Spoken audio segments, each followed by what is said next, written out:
Thank you, Mayor, and good morning, everybody. Today we have some really positive news to share regarding declining trends around violent crime in the city of Akron. Across almost every data point, you were seeing violent crime decrease in our community. We have handouts with this information that we will pass around. It will also be available online after the press conference. At this point, I'm going to ask Deputy Chief Laughlin to kind of cover some of those details with you. Thank you, Chief. I'd like to start out by offering some insight into the FBI's Uniform Crime Report from 2022 that was recently the subject of a news story.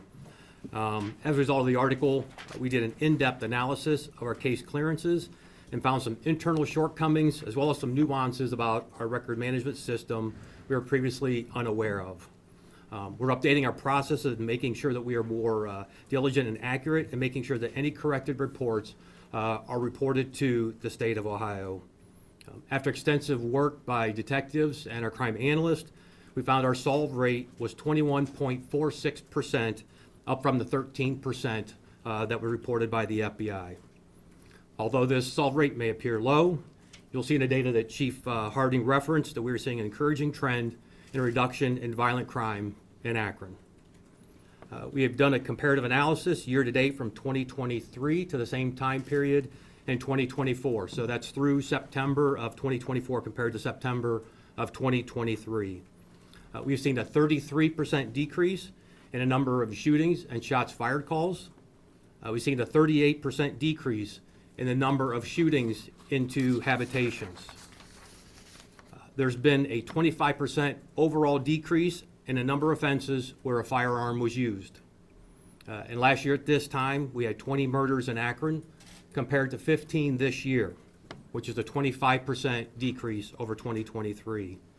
I'm pleased to report that of the 35 combined murders from 23 and 24, we've made an arrest or signed a warrant on 23 of them so far, which is a 66% solve rate. As a point of reference, the national solve rate for murders is 52%. This is a testament to the dedication of our investigators to seek justice for the families of our victims. Last year at this time, we had 133 adult non-fatal shooting victims and 21 juvenile non-fatal shooting victims. Comparatively, so far this year, we've had 107 adult non-fatal shooting victims and 14 juvenile non-fatal related shooting victims. This means across the board, we have seen a 21% in these data sets. Additionally, we've seen a 2% decrease in robberies, an 8% decrease in felonious assaults, and a 9% decrease in rapes. The only area we have seen an increase is in recovering illegal guns. Our officers and partners agencies are working around the clock to get guns off our streets. Year to date last year, we recovered 648 firearms by this time, and so far this year, we have recovered 806, which is a 24% increase in illegal firearms seized and not able to victimize our community. Turn it back over to Chief Harding.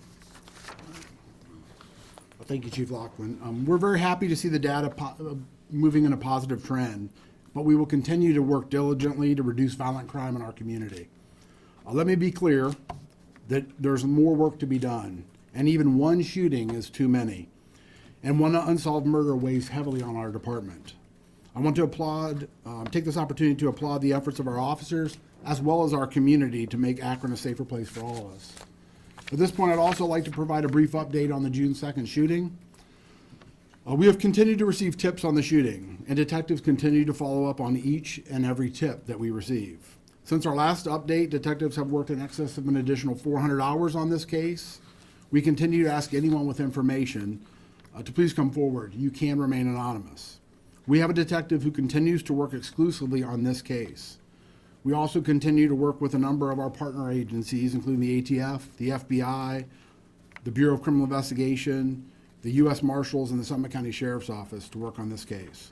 While this case may not be in the headlines anymore, I think it's important our community knows that we continue to work diligently and would ask anybody with any information to please come forward. Even the smallest tip could make the break that we need in this case. Reference the auditor's report in my response.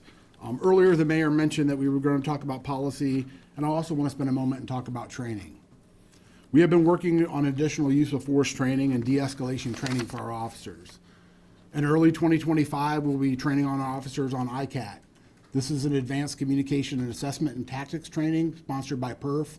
We currently have 22 officers going through that training to become trainers now.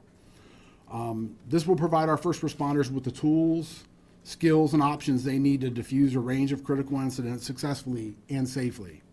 It is an innovative and evidence-based approach to the use of force training, and we look forward to offering it to each and every one of our officers. Before I conclude, I wanted to address the recent statements made by some members of the community expressing their disappointment in my response to the police auditor. I take this very seriously.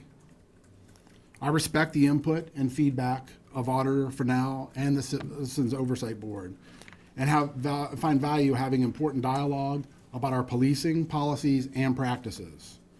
I and members of our department have been meeting with community leaders and community groups to learn about their expectations of public safety. I remain deeply committed to continuing this important work as we strive for the best outcomes.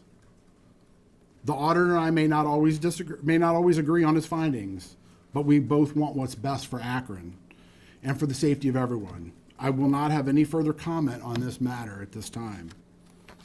At this time, I'd like to welcome up Tracy Carter.